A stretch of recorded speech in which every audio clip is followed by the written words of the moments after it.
Hi. Okay. Hi, this is Claudia Filos with the Center for Hellenic Studies, and I'm here today with Keystone, and this is the 8th office hours for this edition of HeroesX. Yeah, thanks for joining me, Keith. Oh, definitely. It's always fun. Yeah. We're missing Greg today. He's off in Greece. Exactly. So, you know, he may be able to join us via another video clip that we can fold into this video. We'll see if that transpires. So we hope we can hear his voice in this office hours. If not, that's okay. He will be back soon enough. But we today are going to respond to some of the comments and questions in the discussion board that are emerging within our community. So let's start with the discussion question that Greg posted for hour 14. Sound good? Mm-hmm. Sounds great. I'm going to flip over to that. Yeah, thank you. 14. After reading Philos on the Garden of Protesilaos, have your views changed about the Garden of Laertes in Odyssey 24? Yeah. So, you know, as we were reviewing, yeah, it's a good question, right? And I think the week before really prepared us for this. Yeah, exactly. So, you know, we saw some really interesting comments and statements, I think. Yeah, we did. I like the first one.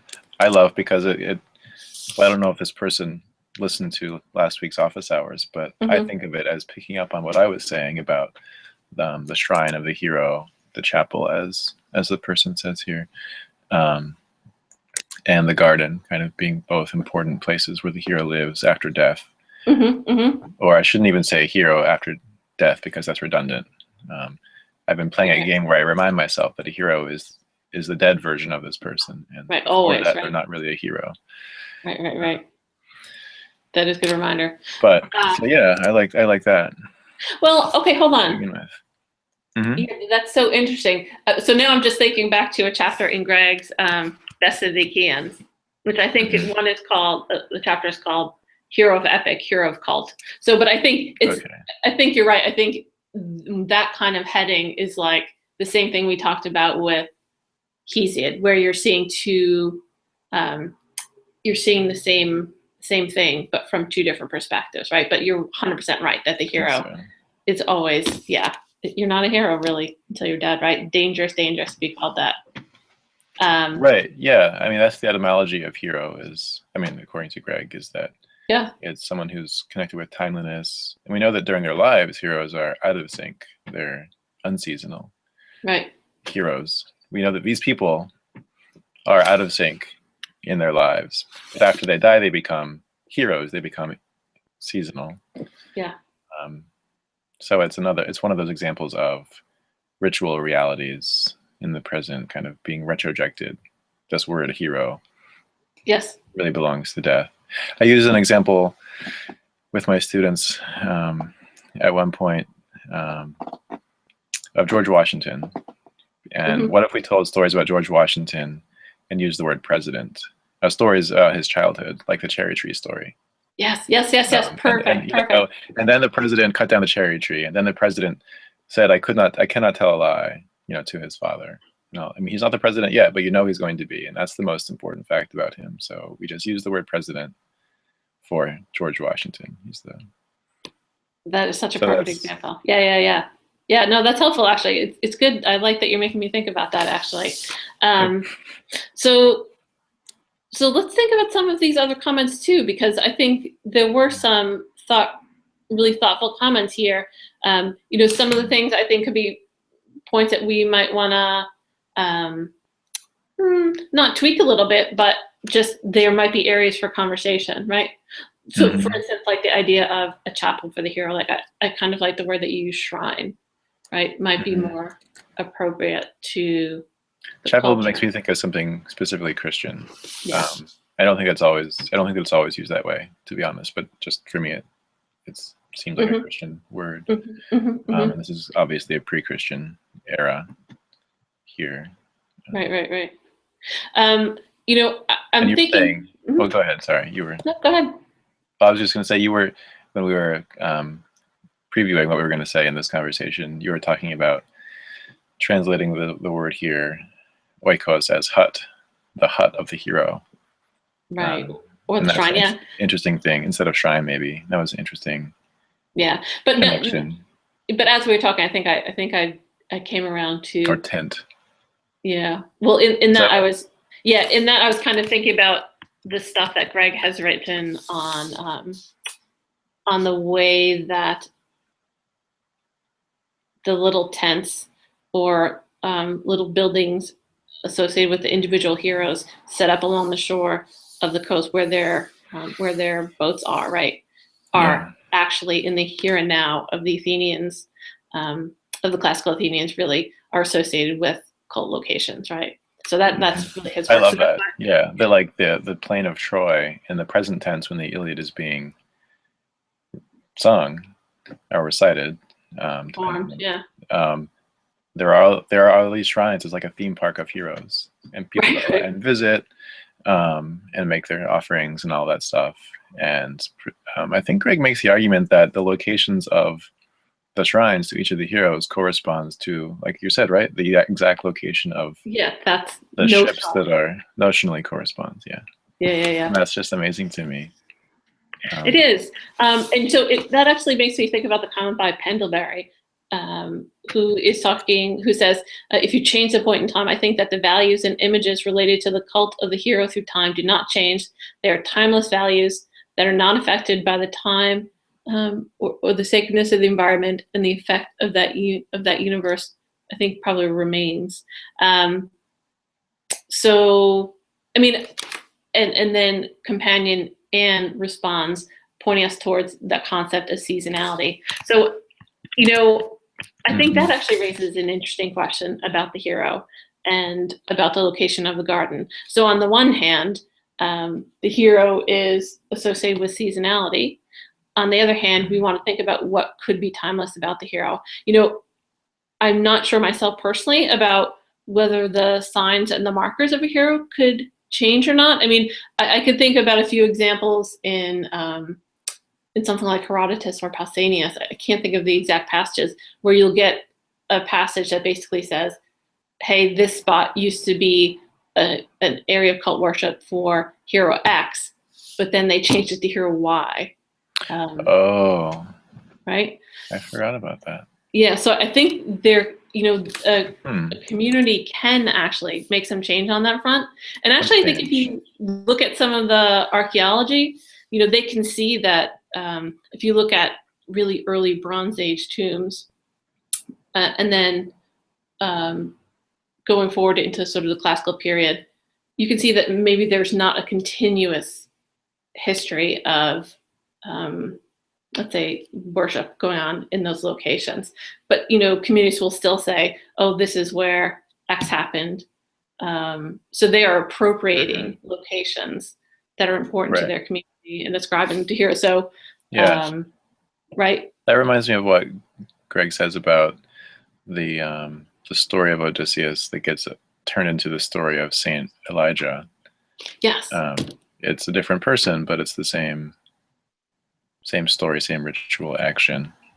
Right. I wonder if maybe the ritual actions are the things that persist, but the meaning ascribed to them changes. The motivating story changes. I like that idea of the flexibility of the signs of the hero, but also I think in terms of timelessness, I love thinking about timelessness in the garden, because really what's timeless is the recurring season, right? And so that the flowers come back and bloom, that the vines come back to life, that is really the sign of the timelessness of the hero, right? Right, the recurrence. Right, the seasonal recurring. Every time, but it's another way of saying, I suppose, this timelessness is another way of saying that you're looking at the same thing from more than one angle. You're looking at it from the present and from the past. There's continuity, even though there's difference. I'm starting to sound mystical, which is not necessarily a problem, but well, I mean, I think some of the participants actually talk about the garden even as a mystical space, right? I mean, we get there are a lot of interesting words that are used. Kokasiwai talks about he thinks the garden of Laertes is looked after by an old man. The garden of Protesilaos is a utopia that is looked after by a demigod. So that's sort of one paradigm that is put out there. Quest Suzanne. I wonder. I mean, Laertes is himself a hero, I think we would say in another story. He's not the focus of the Odyssey as a hero, but I think it might be fair to say that he's a demigod as well. Doesn't he get the same treatment later in the story, soon thereafter, when Athena makes him also look like very young and stronger and all that stuff? It's one of the signs of the hero. Right. And, you know, I think even, you know, you could look at even later epic, like Virgil, to see how the death of a father is honored, right? I mean, that's a very different tradition, but I think there are lots of signs that Laertes himself, as you say, is a hero that could be worshipped someplace, right? Mm-hmm. Yeah. Even his presence in the garden hints to that. Yeah, I'm thinking about this word demigod. The Garden of Protesilaos is looked after by a demigod. Yeah, well, that's an interesting word, right? Which only occurs once in all of Homeric epic, I think. Oh, that's right. I remember right? that. This. Do you remember this? This is. I forget. Yeah, I forget where. Yeah, so this is the scene of the destruction of the Keen Wall, which is one of my one of my side projects, which I love. Not that anyone would remember all these one instances of a word. Greg has written about this, so it's not my research. And so he talks about hemetheoi and about how that is a word for hero that's really more appropriate to the view of cult as opposed to the view of hero. Oh, right. This is something familiar. Yeah, it may even actually be in that chapter on hero of epic, hero of cult. Okay. It's at the very end of the chapter. I'll double check, but it's great. And people can read that online actually at chs.harvard.edu. You can read the whole entire book of Best of the Achaeans. So hemetheoi is an interesting word, right? A demigod. Because I mean, the demigod in Protesilaos is in Philostratus is Protesilaos himself, the hero himself. The demigod is kind of tending the garden. And so correspondingly, in the Odyssey, Odysseus is the hero. He would be the demigod. Right, but I mean, he's not yet looking after the garden. Dead, right? He can't be till he's dead. But he is showing that he is able to take care of it. He's like listing all the things that there are in the garden. He's ready to work next to the human attendant. Right. Taking care of things. And as we were sort of preparing for this discussion, I mean, one of the things that you said is, I think that that there are times that you are still trying to think about Laertes as being at the top of the ascending scale of affection for Odysseus, right? Yeah, that doesn't sit well with me exactly, because it seems like the whole story is leading up to Odysseus's return to his house, not to his garden, to his house. And all of his property is metonymically part of his house, and yet he goes to his house. That seems like the central place, like his bed, and the whole story is leading up to his return to Penelope. He's rejecting these other connections with divine women or semi-divine women. Circe is or something, I forget exactly. It's not that he's rejecting surrogate fathers necessarily throughout the story. So it seems to me the story is leading up to this moment with Penelope in their house. And then we get this scene at the end in the garden with Laertes. I don't know. Yeah, I mean, for me, I don't know. Is this where he's dead somehow? Like, this is like his nostos is his return is complete with Penelope in their house.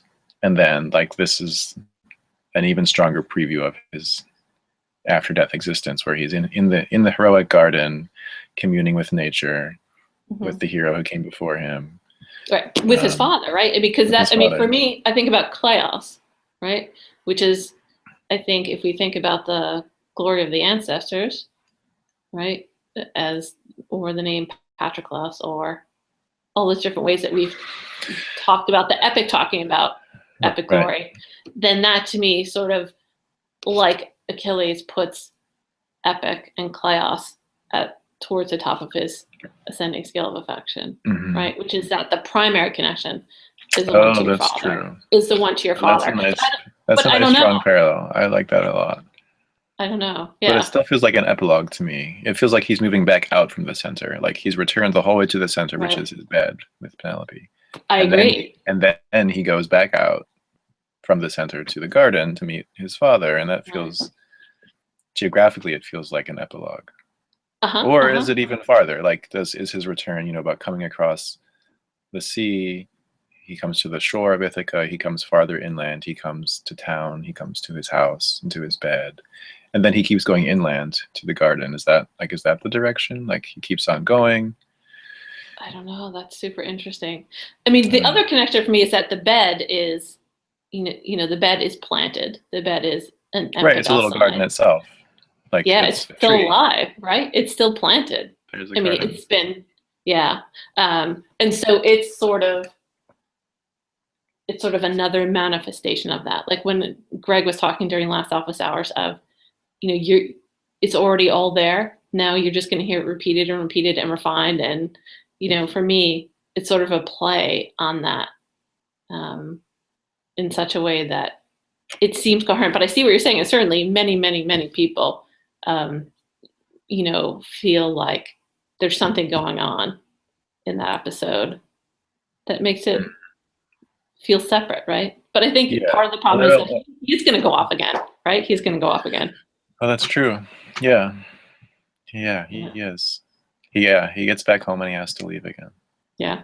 I mean, so I recently saw a talk with Joel Christensen, another one of our board of readers, who talks about why the ending of the Odyssey is so challenging. And it's really beautiful. And I think he may have put the notes for that on academia.edu. Oh, I'd love to see that. Yeah, and it's about the difficulties of sort of like an unfinished ending, about narratives, about how we're sort of hardwired to really need the ending of the story, and we don't necessarily get that in such a straightforward way in the Odyssey. It's really beautiful, but I'm taking us far afield now. I'm really taking us far afield. That's great, I think. I think it's totally related. Okay, so let's, you know, I'm looking at the time, so maybe it's time to turn to some of the other questions, but I just want to say overall, I think that we both felt that the responses on this thread were pretty strong, right? Yeah, Jillian definitely. 2020, Jillian Kiriakou. I mean, we have a lot of different things here where people are really kind of getting the key points, I think, about the sacredness of the garden, about the connections with Nostos and Kleos. The longing for the hero. Yes. Yeah, lots of stuff that we could keep talking about but we should respond to a couple of things. How about if we talk about a thread that very simple name, hubris. I love hubris. Yeah, can we talk about that? So Flopsy is pointing out there, saying that they're lagging behind a little bit in hour 12. Don't worry, Flopsy, that's not a problem.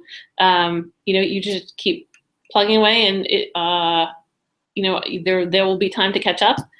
So don't stress about that. In fact, I think in another week we're going to have a kind of spring break, right? Where we don't release an extra week, so you'll have a week to catch up. But anyway, they say, at the moment, I'm struggling with the interpretation of hubris and DK. Can someone help? I can't get past my understanding that hubris is about excessive pride, which I take is not the case, but find it difficult to understand exactly what it means. Outrage doesn't really do it for me.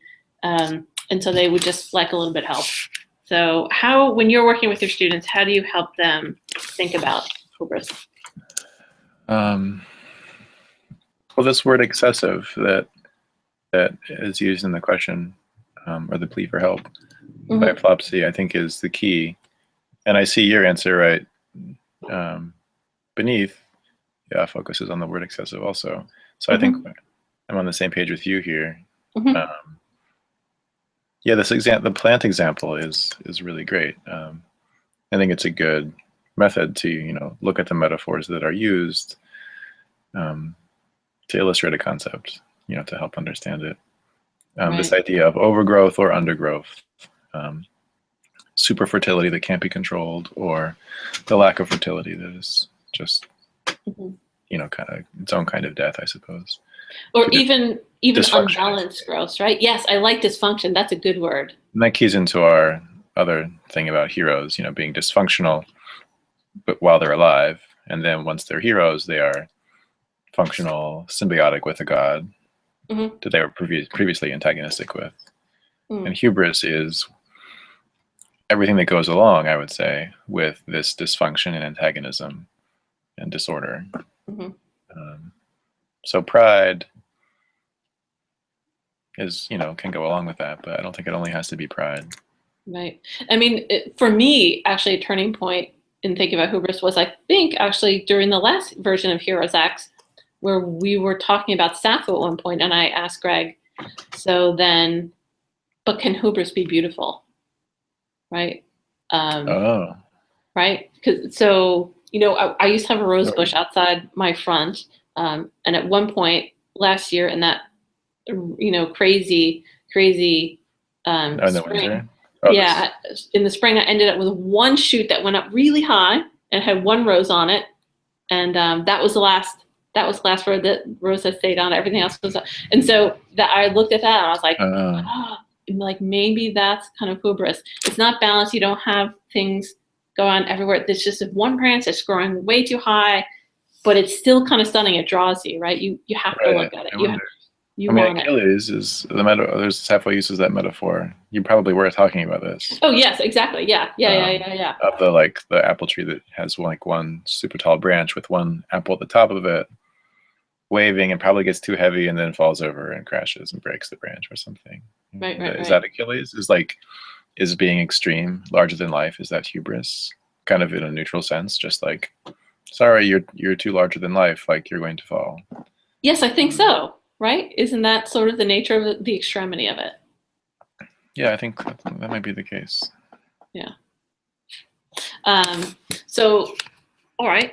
So I appreciate that question, actually, from Flopsy. So let's turn to another question, and let's talk about a question, a very short question, but kind of interesting, and a kind of a big question by Cocus CY, who I think is someone who's joined our project more than once. So thanks so much for joining us again. And so this person is asking, strictly speaking, how can we characterize this love, that is the love of Achilles for Patroclus, in our time? So the thread is called The Love of Achilles for Patroclus. And this participant is asking, how can we characterize this love in our time? So what kind of response do you have to that, Keith?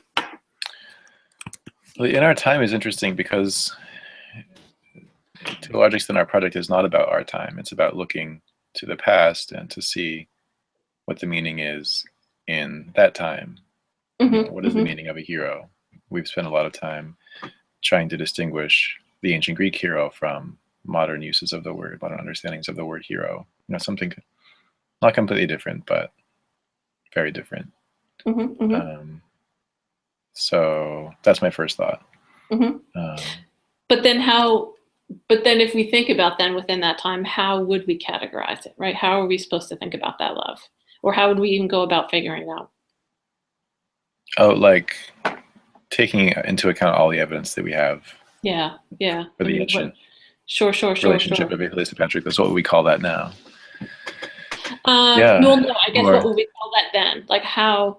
So I guess my response to this, and I did respond, I think, to this one was, well, we could look to see how does Achilles describe his relationship with Patroclus and with his friends, right? And I think we do have great comments here, people coming in, pointing out, the idea of a friend as another self, right? Yeah, that's a good one. So ANACTHEO, I'm not sure how to pronounce that, is pointing out about that idea of friendship in which you love the other as you love your own soul, right? Your own psyche, which is an interesting. It's, that makes me think it's interesting in the Iliad because it's so abstract, or it's so, but there's a layer of abstraction superimposed on this friendship as well, because Homeric poetry is a self-reflective medium, and so the poets are making Patroclus not just a human character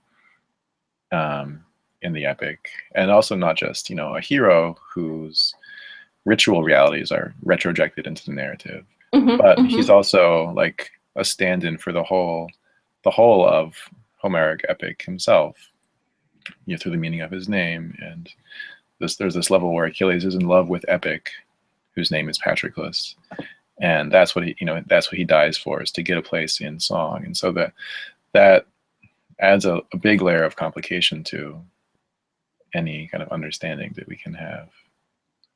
Right, yeah. Or I think complication, another layer of meaning.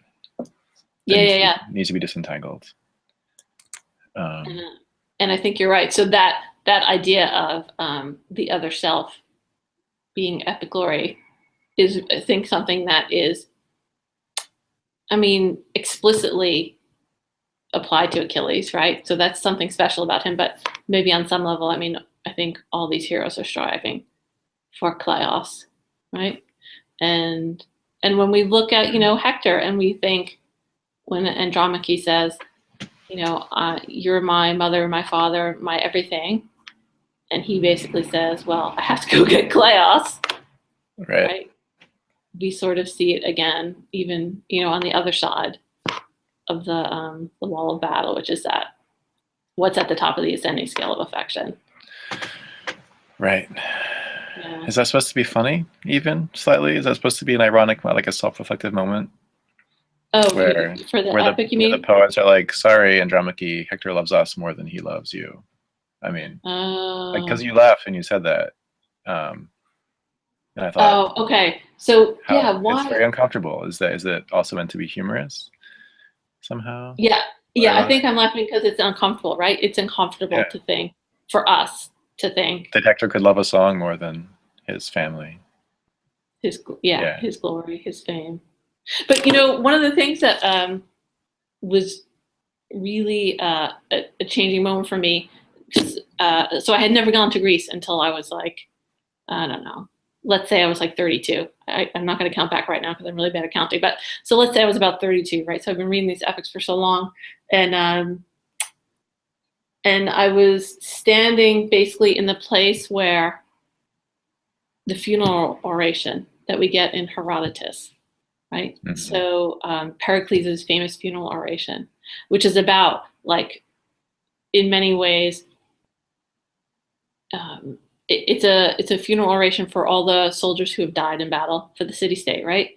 And so that for me was like a really interesting moment, because as you're standing there, I never realized as I was reading, you can look up and you could see the top of the Acropolis, right? And so I think it gave me a different perception. And now, this is two very different times, right? If we're thinking about the kind of sentiments captured by the Homeric tradition and that kind of classical period, right? Pericles. So we're talking about different kind of moments, and a whole range of moments being captured by the epic tradition is very different. But so that idea of dying for Kleos or dying for your city, right? When he says, I can't stay for you, I'm going to go get Kleos. I don't know. You do get a sense of that you were dying for something bigger than just your own fame, I guess is what I'm trying to get to, right? It's not just your individual fame. It's that your fame is going to ornament the whole city-state. It's going to ornament, it's going to keep you connected to the class of your fathers, right? You can't let that kind of connection be broken, right? They have class, they have fame. Right. And if you don't. Right, you lose your connection with them, perhaps, if you don't try to get into the same story as them. Right. Like if you're just forgotten. Yeah. That's what isolates you, perhaps. Horrible. Yeah. That's a really great idea. I haven't thought of that. That's kind of doom.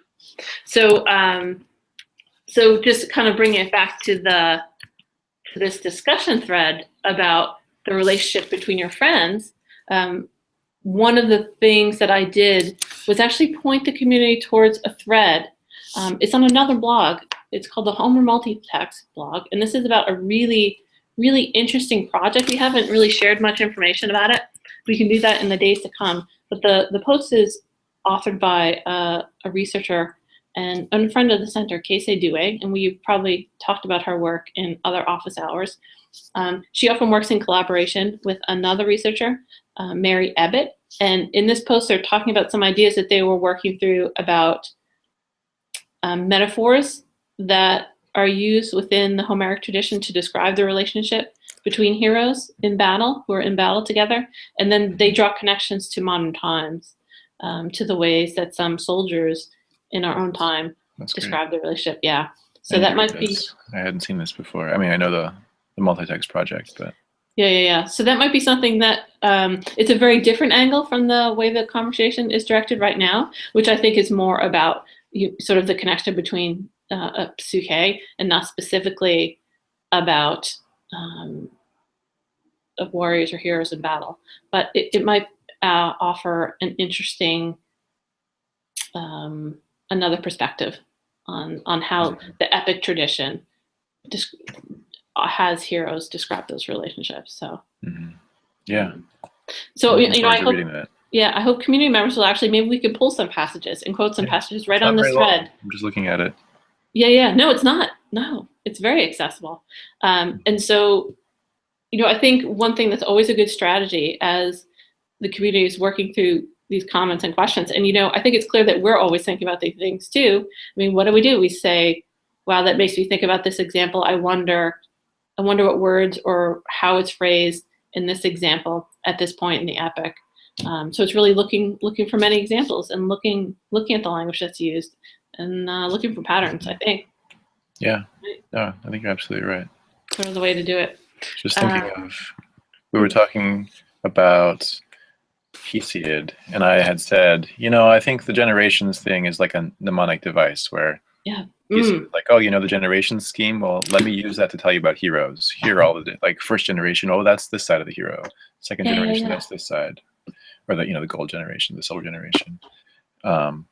Rather than being necessarily organically related to hero cult. And I wonder if we can think of Achilles and Patroclus in an analogous way, that they're an inspirational pair that everyone knows, and that when people have things to say about friendship, being Filos to another person, that they use Achilles and Patroclus as a model to express their understanding of friendship or love or, camaraderie or whatever. Yes. Speculation on my part right there. No. I think that's beautiful. And actually, what you are just saying about how,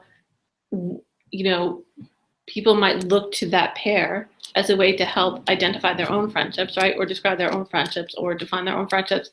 I mean, for me, I actually see a parallel in modern times. For me, when I think about what does it mean to be a hero and do we have any vestiges of this same kind of idea of a hero, for me, it's that sense of who are the people that we use in our society to help define ourselves, that we all connect to in a way to help define ourselves and our relationships. Right. And so I think about the death of David Bowie, the death of Steve Jobs. Like when these things come across social media, suddenly people are talking about their stories. I remember when I got my first iPod. I remember sitting and first hearing such and such album. Right. And so Heroes by David Bowie. Right, exactly. So these are the stories that help you define who you are, really. And so I think you're so I think I really like what you're saying about that, and I hadn't really thought about that. That not only do you need to define yourself, but you need a way to define your relationships, right? Yeah. And that learning about heroes and having the stories about heroes is one way to do that. Yeah, because I know that Achilles and Patroclus had an afterlife, and they kept being written about or performed about. And I wonder if, Hector and Andromache are another pair that people use as a touchstone to define themselves. We have a poem or a song of Sappho that describes them. But and you think about the relationships between Penelope and Odysseus too, right? Right. Like, what's the ideal relationship, or how can that play out? So, all right. Yeah. Well, I think, Keith, I see the clock and I see that we've really run out of time, so we should sign off. But this was really helpful for me. Thank you. Yeah, I really appreciate. Great. Yeah, it's fun talking about these questions with you. So I hope people keep posting in the discussion board. We'll be back with some new discussion questions, And I don't think we have any other big news to report, but hopefully we'll have a little something from Greg in the coming days. Oh, yeah, I can't wait to hear from him. See how Okay. he's doing over there. All right. Thanks, All right, Claudia. take care. Bye-bye.